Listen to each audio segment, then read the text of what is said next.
Okay, I have a specific physics question for you. Oh, God. Who would go down a water slide faster, you or Moneymaker? Wow, funny you asked that.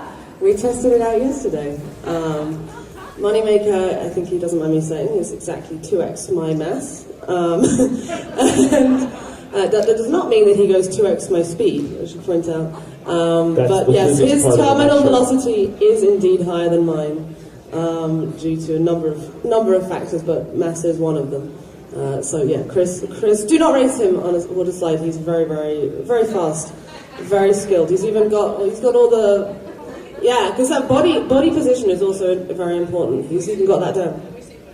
You will be seeing footage of it shortly. This will be on YouTube. Yeah. Yes. So Vanessa, I want to ask you, because Liv was just talking about the scientific process.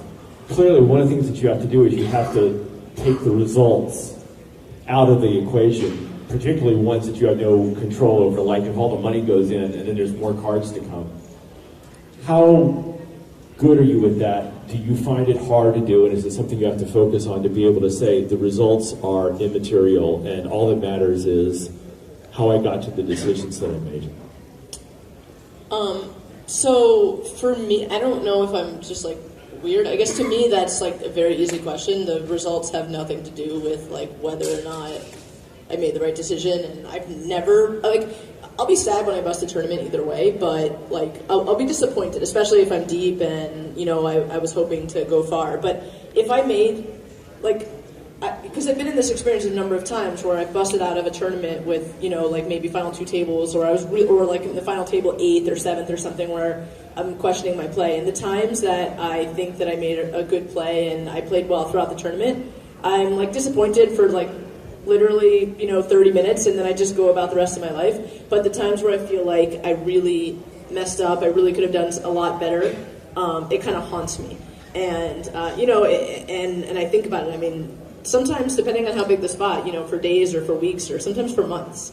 And that's kind of, I guess, what keeps me going, keeps me learning. But I think that's truly essential. I mean, you have to really realize that if you're doing your best, I mean, it's easier once you've been playing for longer. If you're new to the game and you're maybe running bad, it's hard to see that, okay, you have to keep repeating what you're doing because it's going to work out in the long run. But for us, we're fortunate enough to be in this game for a number of years. And after a number of years, you see that, okay, if you keep making the best possible play, you can't have bad luck for that long. And having that experience to see that really, really does help. Kind of have some perspective on it. Maria, along those lines, I know that you grinded limit hold'em at the Commerce for a while, and I for those of you that know what that means, it is quite an achievement. Did you find that you were able to basically separate running bad from playing poorly and sort of figure out which of the two was going on and just sort of say, okay, that was just a bad day and the cards fell wrong, Yeah, I mean, I feel like, we wouldn't be human if we're not going to be somewhat affected by this sense of like doing everything right but having the outcome not work out the way that we, would have liked or hoped, or I think most people like to think of everything as like a meritocracy, right? So it's like if you do the right thing or if you work really hard at a job, you could get a promotion, and like that's kind of the goal and that's the hope, and you feel like you're doing all the right things to work towards that. But in poker, that doesn't really happen, and so you really have to be able to put yourself in a place where you can separate the two. And for me, I think that always came really easy for me, only because I don't know, I've just always been able to, I'm not actually sure why it came really easy for me, but it just did, and I understand that that's not how, that's probably not the norm for most people, but I think that it's just really important to understand that the element of luck in this game is the reason why, it's so fun for so many people, and that the people that are getting lucky against you, that's what keeps them coming back. So feeling like you're attached to this outcome of you playing correctly but getting unlucky. I think if you look at the bigger picture of why the prize pools in poker are so big, or why we get to enjoy this game and anybody can play this game no matter how old you are, what your gender is, that's because luck is a part of this game. And so once you just start accepting that that's also kind of what makes this game so great in so many ways, then I think it's easier to realize that you're going to be on both ends of that. So sometimes you'll be the one to get lucky, and sometimes you'll be the one to get unlucky. But as Vanessa said, if you just continue to make the right decision, and if you are as fortunate as we all feel to be able to continue to play this game, to see that in the long run it does work out, then I think it definitely just becomes easier and easier. But it's a very conscious decision that you have to make to be able to separate the outcome from the way that you played the hand. And also, as Liv mentioned, I think talking to other people about the strategy is like a really, talking to other people about the strategy is the best way to do that. I think just having that outside perspective, because we all kind of, we can say we're divorced from the outcome, but you can't help but feel sometimes that you got really unlucky and you made a great play, or you made a terrible play because you didn't win the hand. And so having that outside perspective is really, really critical to keep that, to keep a clear mind about it. Not just on the actual play that you made, but it's integral to sort of really verbalize your thought process, like how you're breaking down a problem, because it could be that you're still coming to the right conclusions most of the time, but actually your thought process still isn't optimal, and there could be a better way of thinking about it which will help a wider part of your game as well.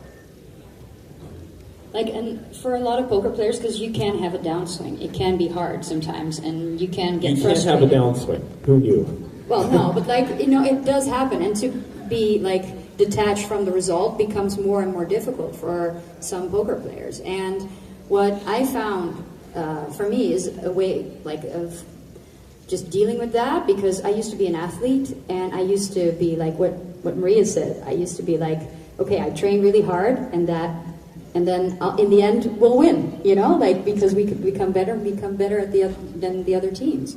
But then in poker, I really had to get used to the fact that you may be doing the best you can, and you may be improving, and you may be better than the other player at the table, but you might still lose. That doesn't happen with professional athletes, it just doesn't happen that much.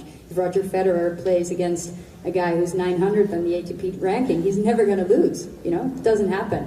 But what I do think that helps is if you have some outside perspective just by doing something else on the side.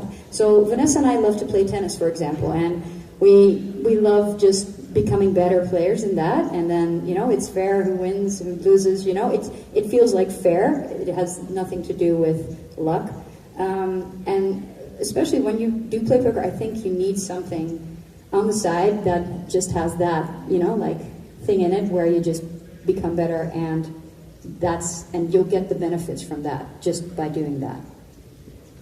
Celina, you in the video game world, is there a lot of luck in the video game world, or is it more skill? In the video game world, I would say that it's very much based on skill. I think that in the video game world, you will see players in their prime, which is maybe 18, 19 years old, and by the time they get 21, 22, they're retired. And Alki, of all people, has a lot of, he's played it before, and he says, he used to be able to do how many ever actions per minute, and this is insane. It's 100 something. We're talking about not 100 keystrokes. We're talking about actually building little huts and everything. So, and then he said that would deteriorate so much once he was 2 years later. It would just be so different. I think it's just that. Maybe too much poker. I think it's got a lot to do with just slowly. You just slow down.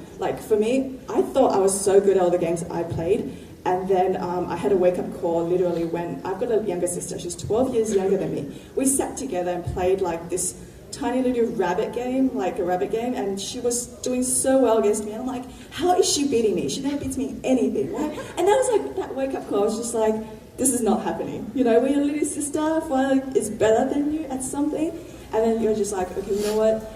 It gets to that age where the speed and just the way, the ability, hand-eye coordination, they're just that much better because purely due to them being younger. Just the look in your eyes that shine so bright. Reach out over the ocean waves and try to come to life.